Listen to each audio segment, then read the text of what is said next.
Okay, so I thought I'd do a little bit of a different book review here, and what I kind of wanted to play around with is the idea that usually you get a book review which is all about just going, hey, this is the best book in the world, and you've only got to talk about the positives. And of course, that makes sense, and I hope I'm not offending any authors by implying anything other. These are two books that I absolutely love, have used regularly, and I would say almost occupy a space in my mind of like continual sort of provocation and trying to reach a higher bar or quality. So, what it is that I thought would be nice is to actually sort of compare and contrast, in that I feel that both of these books, for me, answer a question of how do you present information and ideas in such a way that's very beautiful and hence engaging, or very quirky and unique and memorable. And so I think these two books together offer a really nice sort of example of that. So I'll just take this one for the sake of it first. And as I said, Information is Beautiful by David McCandless. And I've seen the guy talk and he's terrific. In case you're wondering where, and I think David gives huge credit to essentially the origins of this, Edward Tufte is a huge inspiration on this. So if you want to go to source, but if I was going to be honest, that book is quite, should we say, dry. It's very sort of clinical in its approach. Whereas I would say, to be fair to David, he's given it a modern lift and added considerable, innovation, commensurate with things like, all the various sort of illustration packages. So I think there's a lot of merit in him actually creating this book. So I think one of the things I think is often overlooked, this whole book is very visual, as you can see.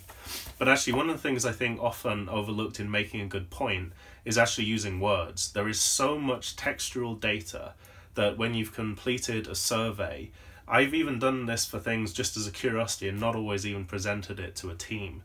But sometimes I just take the bulk text of a survey, plug it into apps like Wordle. If you Google it, I'm sure you'll find it.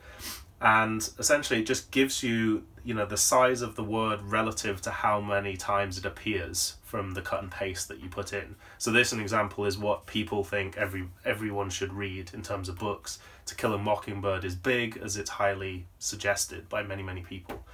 And I think this is just a really nice way of sometimes when you look at brands, it's a really quick snapshot to say, if you took all the YouTube comments and stuffed them in, is there a lot of words around confusion, anxiety, or joy and enthusiasm and support?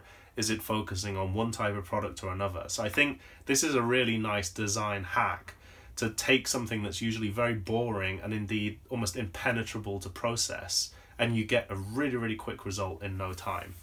So I gotta give credit. This really tipped me off to the power of using text in a creative way. Another one is that, when taking something very, very dry, so for example, this is, dictators' wives, and putting all sorts of interesting things from rumoured quality of marriage, style rating, nicknames, reasons for death. And there's this mixture of textural and sort of infographic, which, should we say, brings a little bit more colour, and your eye naturally gravitates towards, oh, well, what's this one about? And then you jump around and engage with it more than if this was just purely text in columns and there was nothing interesting up here at all.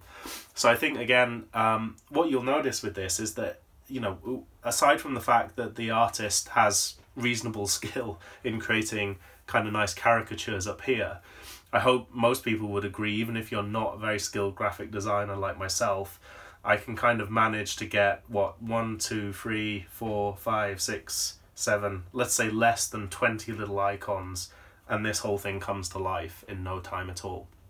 So I think creating fun from something that could otherwise be kind of dry is nice as well. Again, this one I kind of feel is like almost so sort of, this is going to look so dated now, and is, if this video is watched again, is this seems just to be everywhere. Yet there was a time before when you were just presented with the names of like coffees, and you kind of, certainly myself was like, what the hell is a frappuccino, mochaccino, whatever, and you think, oh gosh, I wanted something more than a latte, but I got no idea what's going on. And so this is just a really nice way of taking the sort of pretentiousness and the complexity out of things. And of course, there's a bit of some more obscure ones here, but I think taking this approach to breaking down things that might be part of your product line, and dare I say it requires a bit of courage, because like coffee, there isn't actually that much to it. A lot of it is your perception and why you want a cappuccino as opposed to a macchiato and all that sort of stuff.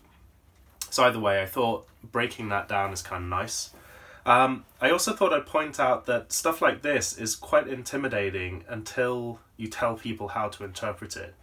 So I think you often see these graphs with sort of DNA sequencing and things like this, or sort of what you might call heat maps. And I think it's worth almost saying to people that you need to take a sort of blurry view of this. This isn't a thing that you look closely. You look really, really far back, and you start to see areas that look hot, consistent areas of colours. And so I think, dare I say it, if you're ever presenting anything like this to a team, it's really important to explain how to engage with it. Because most people who aren't from a technical background will kind of freak out and just not tell you. And you don't want them on the back foot when you're trying to make an impression. So again, other things like this, I think this is getting towards the sort of, should we say, heavy end of people who have considerable skill in graphics. This might look easy to do, but I think takes a little bit of practice to understand how best to layer colours, how to organise, particular shapes, get all of these things set up really, really nicely in something like InDesign or Illustrator. So, but I think at the end of the day, you can end up doing some really quite simple and effective things that will get you a long way down this road. So I hope that's useful in terms of information is beautiful.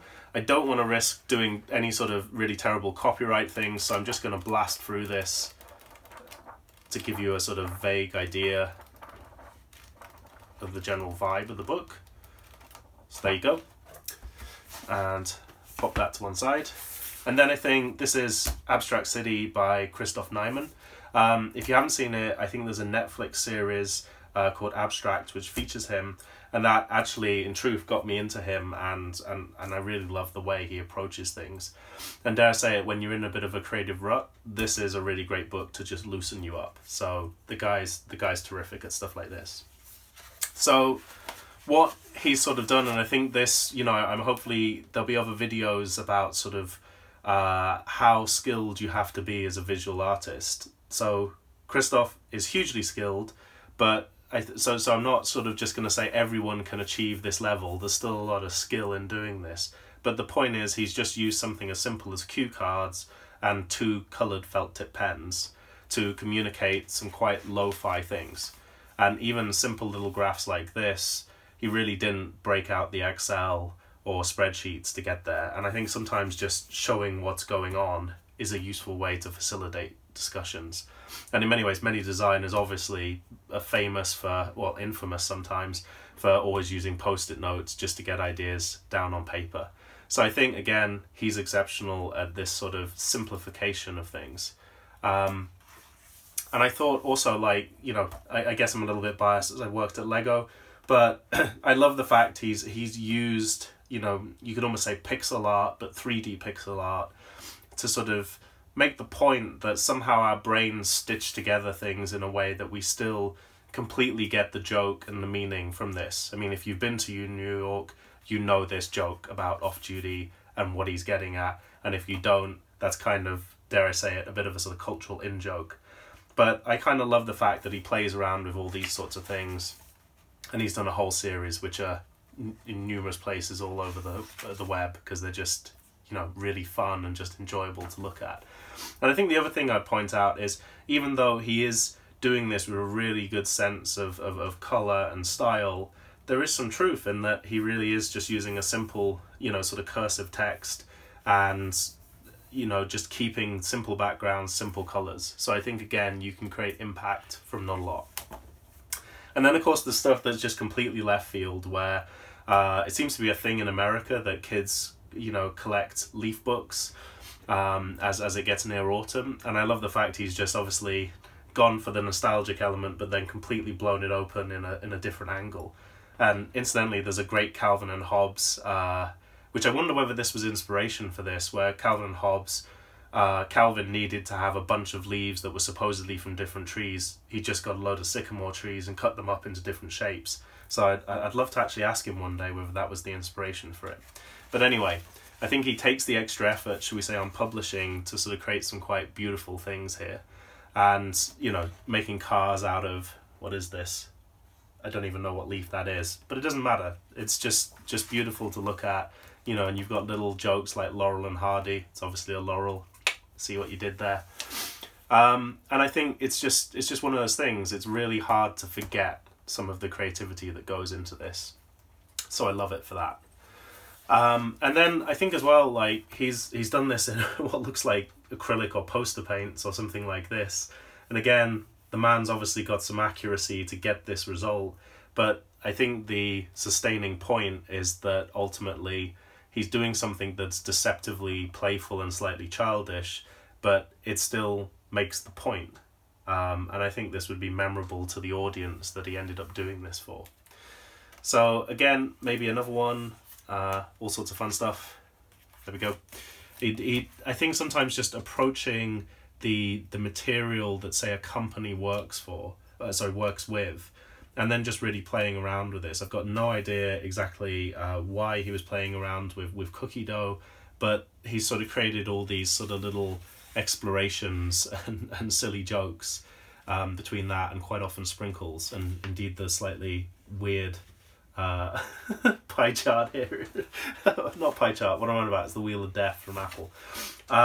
But the point is, it's just sometimes by getting silly and playful emerges its own technique and its own rhythm.